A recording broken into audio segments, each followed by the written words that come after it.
All right, Press Pass LA fans, thanks for joining us here on Hollywood Boulevard for the Delivery Man premiere. This movie stars Vince Vaughn, Cobie Smulders, and Chris Pratt, and Vaughn plays your classic underachiever, except a donation he makes 20 years earlier to a fertility clinic yields 533 kids. Let's see if Vaughn's going to win Father of the Year. Hey, good. How you doing? Good. So tell us a little about your relationship with Vince's character on this movie. What advice do you give him when he finds out he has 553 kids? Well, the advice that I give Vince in terms of the 533 children is to leave it to me. I'll be his lawyer. I'll represent him in this case, trying to protect his anonymity.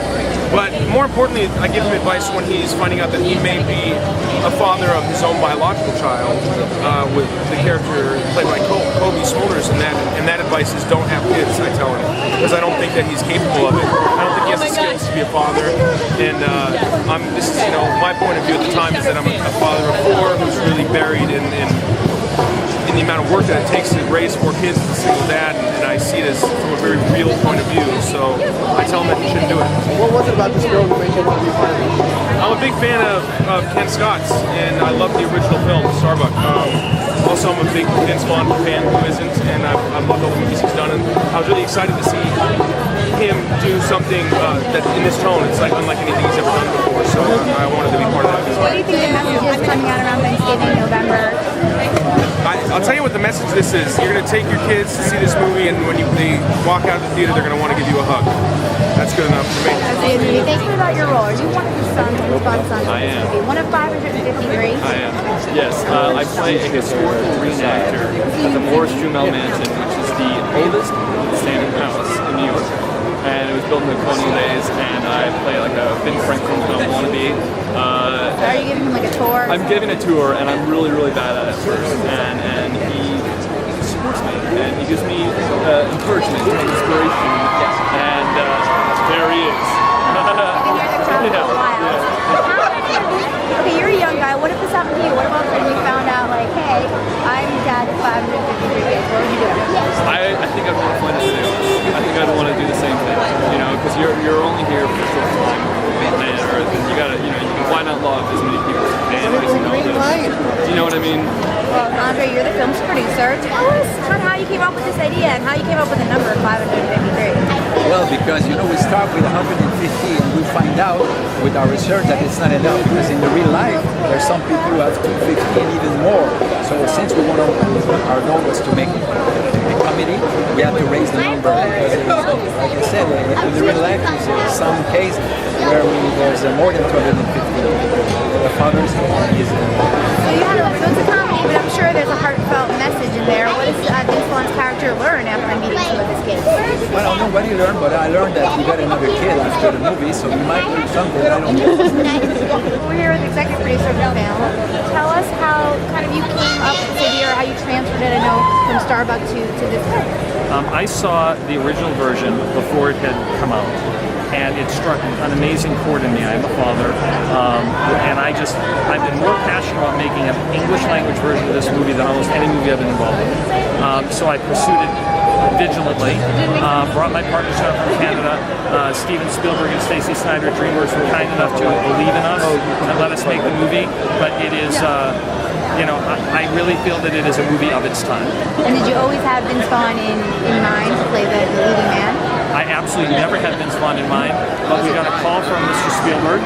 He recommended Vince, and so my writer-director partner Ken and my producing partner Andre went down, and we sat for 2 hours with Vince. And it's not the Wedding Crashers Vince, it's not fast-talking Vince.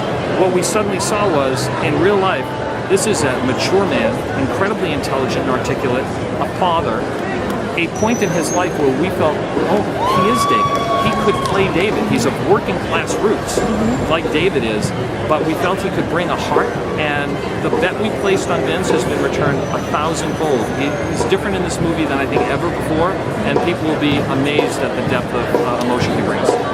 What does he learn from meeting some of his kids? I think at the end of the day, what Vince's character David learns is you either step up to the plate or you don't. It is only the father who can decide what his role is going to be. And that's the truth. They're calling you the young boozer. So tell us about your character. I'm drunk the entire time. Yeah, all the scenes were basically just me improvising the entire time. Sometimes you don't see it, but I'm there behind the scenes, being the big jerk off. I'm touching on one thing. Like maybe Vince when he was younger, maybe when he made that decision to go to the fertility clinic, does he give you some life lessons? Yeah, he kind of tries to get me on the straight and narrow. He tries to get me like to make the president. Probably, I think I blame him. I blame daddy issues for getting drunk all the time. Hi, Cobie. How are you tonight? Hello, everybody. Joy. In this film, you might be the biological mother with Vince Vaughn's character. Well, the stepmother. The stepmother. I'm not a biological mother of that many children. I think like a mother would definitely know. I am definitely the biological mother of 533 children. It would be pretty interesting. It would be very interesting. Yeah, I mean, I would like to see the next 5 years after this film. Like, what happens? You know, I think that Emma, my character in the film, is going to be one of the most understanding women on the planet. Did you immediately know that you wanted to work on this project? You know, it was really to me that the same writer-director wanted to do it, and he's such a passionate filmmaker. I was excited to take a journey with him. And the movie's very unique. It's very unpredictable. There's not a lot of movies like this nowadays where you have such a comedic tone, but also dramatic and also sentimental. It's very surprising. There's nothing polite about it. Being a father yourself, what did you bring to the role, and how did that kind of affect how you approach the role? As an actor, you use your imagination. You're not going to have all experiences. With that being said, I think being a new dad definitely gave me an easy way in, for sure. Do you have a favorite to Steven kids? Spielberg was the one that recommended you as the role. What does it mean, like having such an iconic director saying that you should play this part? I've always been a big fan of Stevens, and unfortunately, he gave me my big break down through with Lost World. So it's nice to get a chance to return and do something else with it.